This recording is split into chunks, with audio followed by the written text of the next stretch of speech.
Matty Amos here from Builders Profitable Marketing. We're here today with Sanjesh from award-winning Keola Homes. Welcome, Sanjesh. Thank you. Alright, now Sanjesh, what were your goals when you first started your building company? Tell us a little bit about what you wanted to achieve. My goals, I suppose, were to not be in a job, be creative, and basically not have a boss, and enjoy my time. Okay, cool. And how long had you been building for? What was your background? Because I understand you've got an engineering degree.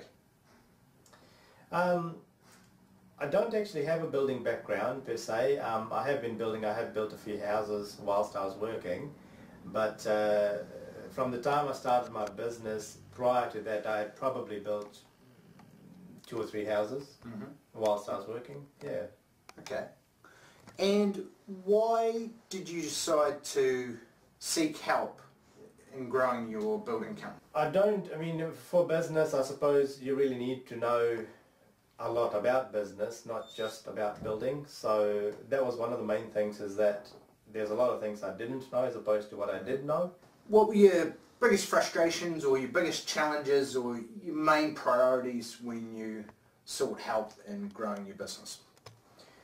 I suppose when you start to grow, your main focus is getting more and more work, and pretty soon you find out with more work comes more invoices, cash flow problems, customer complaints, staffing issues, a whole raft of things come in, and if you're not equipped to deal with that, you just basically throw your hands up in the air and bury your head in the sand. So I suppose at that point you should, what I did was really recognize your weakness, and then seek help for the things that you actually can't do yourself. Awesome. Okay, and when you started working with Builders Profitable Marketing, what strategies did you implement, and what did you find was, I guess, most useful or helped you fast track the results to help you get to where you are today? It's basically, in the early days, quickly recognizing the focus on numbers. That is really important. That's one of the key factors of a business, and with the strategies that I've learned through that process, in terms of lead generation, and it was always, the talk was a lot about numbers, and that was, I do know numbers from one kind, engineering kind, but not on the accounting side, so that was really helpful. Okay, awesome. Now I understand you've just recently won an award, and you've won a number of awards over the years. Can you tell us a little bit about the award that you won and why you chose to enter the awards? Yes, we have won a few awards, so that was quite pleasing. We've won Small Business of the Year last year, and we've only been in business for a small number of years, so that was really, really good for us in terms of marketing and everything like that. If you're a staff member, your manager is always encouraged to help you, to give you encouragement and support and all that sort of stuff.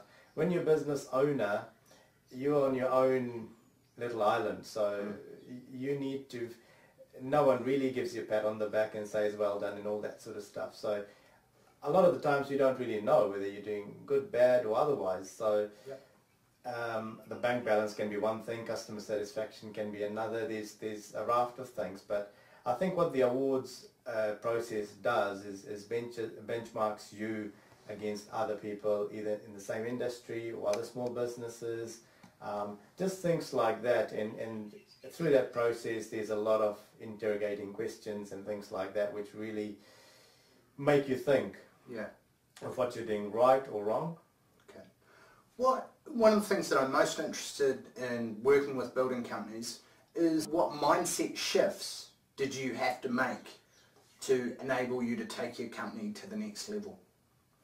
I think the mindset needs to quickly change in the early years to actually understand what business is about. A lot of people when they first start out think, well, I'll put a few ads in the paper and the phone will start ringing.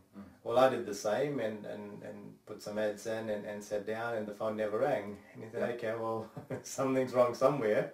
So I think the mindset shift really needs to focus and engage on what drives the business. So focusing on the little things, keeping the image professional, paying attention to little details, and understanding cost in relation to your profits, and how to manage those sorts of things. Exactly, and I think that attention to detail is one thing that does separate you from a lot of other business owners. Your website is fantastic, and I also noticed when we came into your office that you've got a set of ground rules that we saw, up to 50, the most that I've ever seen in a building company. Can you give us a little bit of insight into that and guiding the team? Yeah, I suppose 50 is a bit much, but I say to my staff, even if they picked up 10% of that, I'd be happy. It's just common sense things that you take for granted. Various people have different levels of common sense. I got to know that quite early in the piece. Especially when you're in a meeting and it's a serious meeting, someone's phone rings and they get on the phone while there's 4 other people sitting there waiting. And I thought, well, it happened to me once, and I thought, well, that was common sense. I'd never do that. So I put that on my list.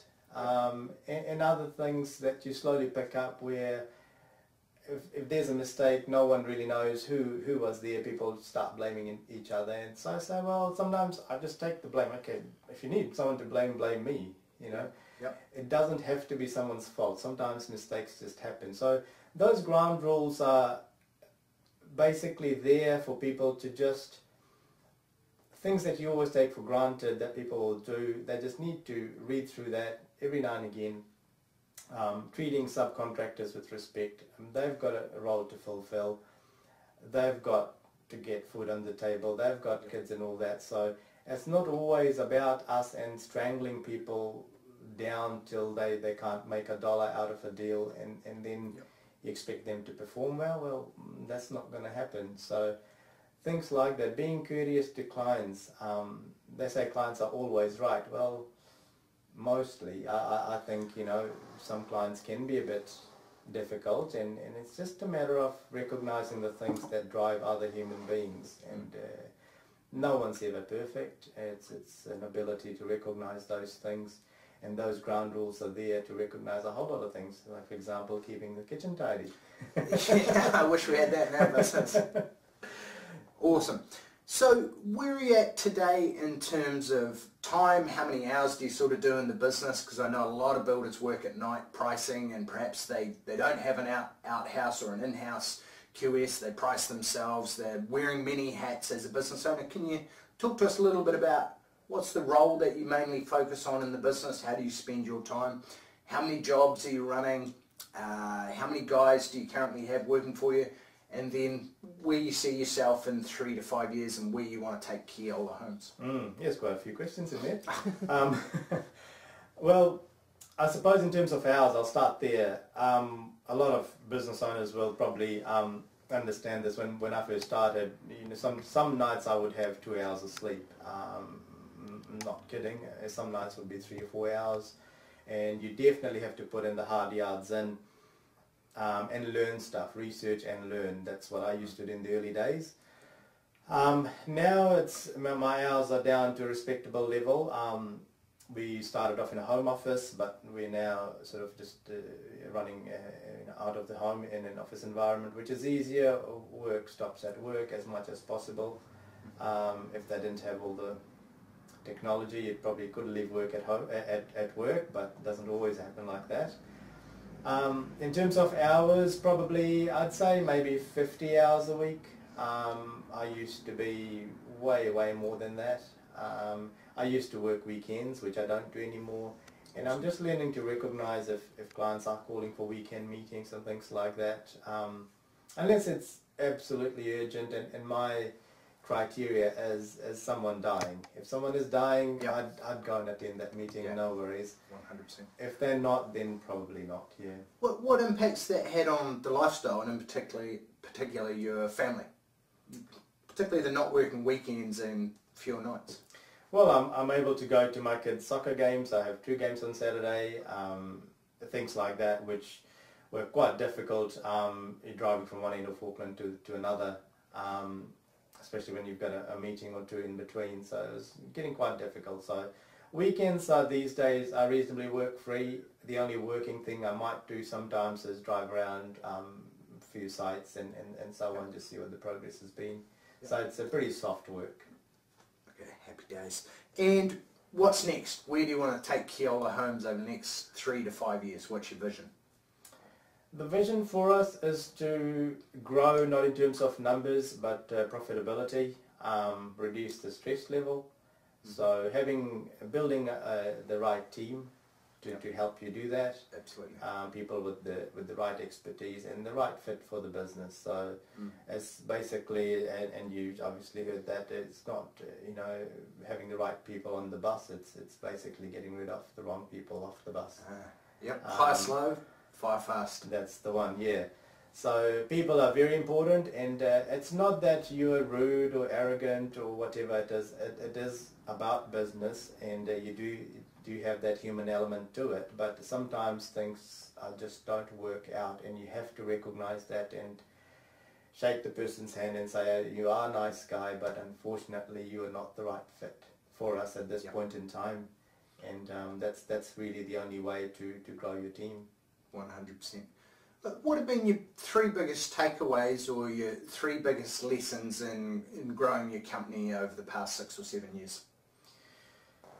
The first priority, I suppose, should be recognizing the numbers. So you need to understand what's coming in, what's going out, and also when. So being able to forecast. So financial analysis is very important. If you don't have that, you need to learn that.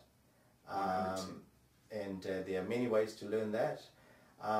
The second would be ongoing work. So there's a number of elements that head into ongoing work, and they all start from grassroots level. Having your professional image, having a quality of work, time delivery, things like that is what will down the track attract more and more work. Some companies have been in business, I don't know, 10, 15 years and still say that, oh, we're having quiet patches, and sometimes these quiet patches go on for 3 or 6 months. Well, the most common thing I hear is, oh, we don't market, we just rely on word of mouth. Yes. And I'm like, well, how many jobs do you need next month, and how many can you count on through word of mouth? Exactly, yeah.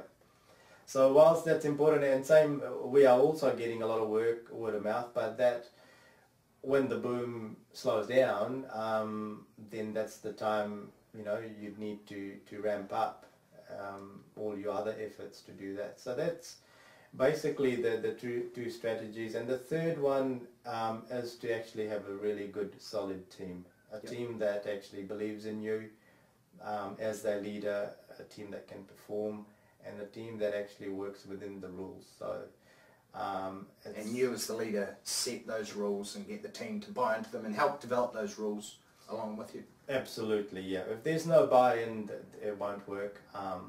Rules are there for a reason. That's why there's speed limits on the roads. Otherwise, there'll be mayhem. So the rules are there for a reason. You do overstep them now and again by 5 kilometers an hour, and you get annoyed because you get a ticket. Same thing for business. Unless that's what happens when you're driving a Porsche, though. Unless they know, then they won't understand or improve or do anything different. So a lot of business owners are reluctant to actually talk to their team and tell them, hey, look, listen, this isn't actually working. This is how I think it should be done for the benefit of the company, not for my personal benefit, for the benefit of the company. 100%. Okay, and what would you say to anyone who is considering getting help to grow their building company? I think absolutely that's really an important part of business. There's a saying, it says learn before you earn. So what you know is basically is between your 2 years, and anything else is things that you need to learn, and the best people to learn from are coaches. I mean, Tiger Woods has a coach, the best soccer players have a coach. Why? I mean, if you're the best golfer in the world, why would you need a coach? So a lot of people are in that mentality, well, I know what I'm doing, so why engage somebody to help me? But that's I don't believe in that. After the first few years we've just decided, hey, we need help, and a business coach is basically the help you should get. Awesome. Sanjesh, it's been an absolute pleasure seeing you grow and develop and seeing Keola Homes really turn into the success it is, and I look forward to seeing many successes over the coming years. Thank you, and I look forward to building your mansion when you're ready. Awesome. Thanks, guys.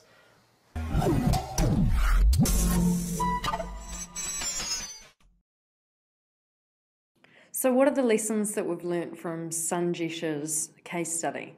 Well, number one, build a great team.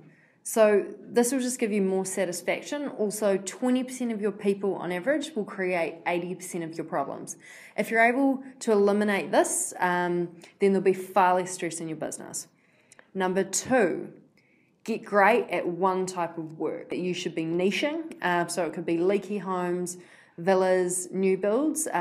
Just like Keola, Sanjesh's, they focus on new builds, and they've just got New Zealand's biggest daycare centre that they're building in Avondale at the moment. Number three, have systems and standards to hold your team accountable. Number four, standardise the building process by stage. And this keeps coming up with a lot of our builders. The best thing for you to do is for you to break down all the stages in the build, and this just gives you a more specific timeline that you can also give to your clients so they know exactly when you're going to finish, and it'll also give you a bit of flexibility if there's any variations along the way, and also allows you to make more money because obviously you know how long things are supposed to be taking, and if they're taking a lot longer than what they are, you can obviously bring those up and deal to those issues as they come up. Number five, automate and systemize your processes both on site and in the office. You need to be automating your roles. For example, if something happened to you tomorrow, could someone step into the business and take over your role and the business wouldn't crumble?